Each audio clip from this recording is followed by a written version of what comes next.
네, 여러분 안녕하세요. 저는 경기 이음원학교의 생명과학 선생님 홍정수입니다. 자, 오늘은 선생님과 같이 수업할 과목 중에 고급 생명과학 과목을 소개하도록 하겠습니다. 우리가 함께 공부할 고급 생명과학이 어떤 과목인지, 그리고 이 과목을 통해서 여러분들이 무엇을 얻어갈 수 있을지 선생님하고 같이 보도록 하겠습니다. 자, 고급 생명과학은 생명과학 1, 생명과학 2를 통해서 우리가 생명의 전반에 대한 기초 개념을 습득한 과학계열 고등학교 학생이나 일반계 고등학교에서도 과학 과목 중점 교육 과정을 이수하는 학생들을 대상으로 하고 있습니다. 그래서 이제 생명과학 1과 2보다 최신 생명과학을 접할 수 있고, 무엇보다 전문적인 생명과학 개념과 세포와 분자적인 수준에서의 통합적인 이해가 그 특징이라고 할 수 있습니다. 선생님과 함께 이 고급 생명과학을 수강하는 학생들은 그 생명과학 주제에 있어서 탐구력과 이런 역량을 향상하는데 그런 기대를 많이 갖고 있었는데요. 여러분들도 이 고급 생명과학을 통해서 이 생명과학 지식을 잘 활용하고 준비할 수 있을 것 같습니다. 자, 이 교과서의 내용은 크게 세포의 에너지와 그 다음에 생물의 조절과 방어, 그리고 유전자의 구조와 발현, 생명공학의 기술과 응용, 이렇게 4가지 영역으로 나누어지고요. 그리고 각 영역은 몇 가지 핵심적인 주제로 구성되어 있습니다. 선생님이랑 한번 같이 보도록 할게요. 자, 첫 번째 세포의 에너지에서는요, 세포의 구성 분자, 그 다음에 광합성, 세포 호흡으로 구성되어 있고요. 두 번째 생물의 조절과 방어는 신경에 의한 조절, 여기서 이제 신경세포의 구조와 막전이 변화를 조금 더 자세히 학습하게 됩니다. 그 다음에 호르몬과 관련된 화학적 조절, 그리고 방어작용과 관련된 면역이 있습니다. 그리고 세 번째는 유전자의 구조와 발현에 대한 부분이고요. 그래서 염색체, 그리고 유전자의 구조, 그리고 유전자의 발현 과정과 그 다음에 그 조절 과정까지 학습하게 됩니다. 네 번째, 생명공학의 기술과 응용에서는 다양한 생명공학의 기술들과 그 다음에 우리 생명윤리에 대한 부분들을 함께 배우게 됩니다. 자, 그러면 첫 번째 세포의 에너지에서 어떤 내용들이 있는지 잠깐 좀 자세히 좀 보도록 할게요.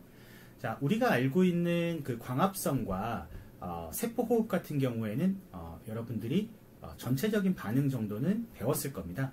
하지만 우리가 알고 있는 이 세포 호흡만 하더라도 크게 3단계로 구분이 되고요. 그리고 각 단계는 또 다시 8에서 10단계로 굉장히 세분화되어 있어요. 그래서 그 과정에 관여하는 효소와 그 다음에 물질들, 그리고 생성물, 그 다음에 중간산물, 이런 것들을 중심으로 우리가 해당 과정이라든가 TCA 회로, 그리고 전자전달계와 산화적 인산화 과정을 자세히 배우게 됩니다.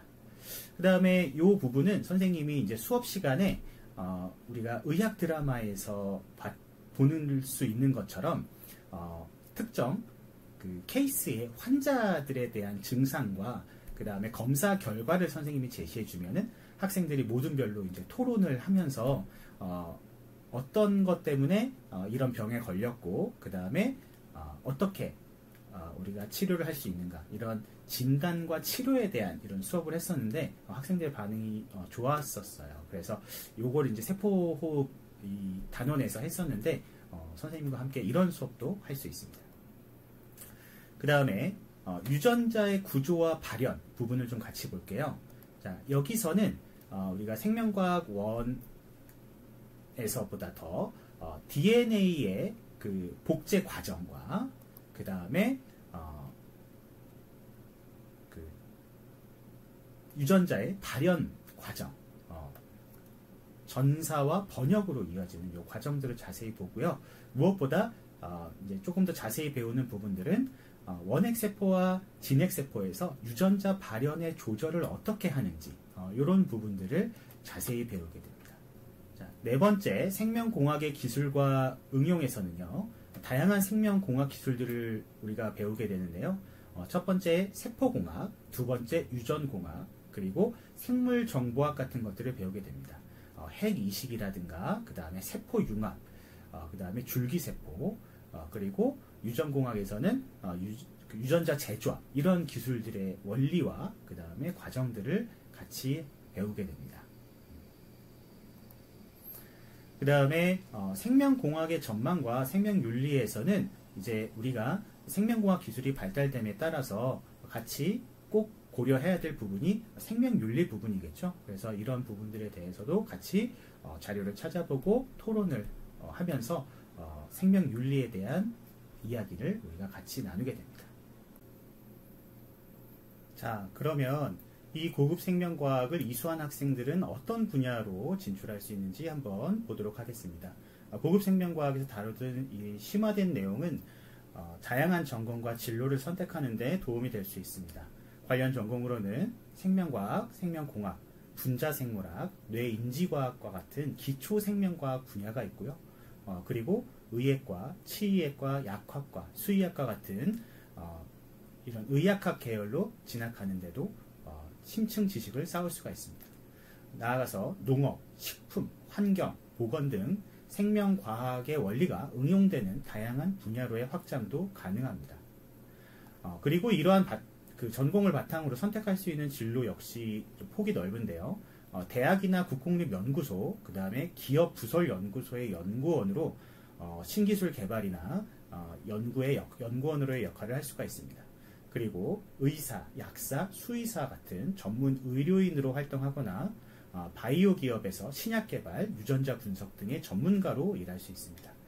그리고 생명과학 지식을 바탕으로 기술의 가치를 평가하고 보호하는 변리사나 과학 정책을 수립하는 공공기관의 전문가로 진출할 수도 있습니다. 한 학기 동안 저와 함께 생명과학의 근본 원리를 탐구하고요. 생명과학 인재로 역량을 키워나가길 바랍니다. 그러면 본 수업에서 뵙겠습니다.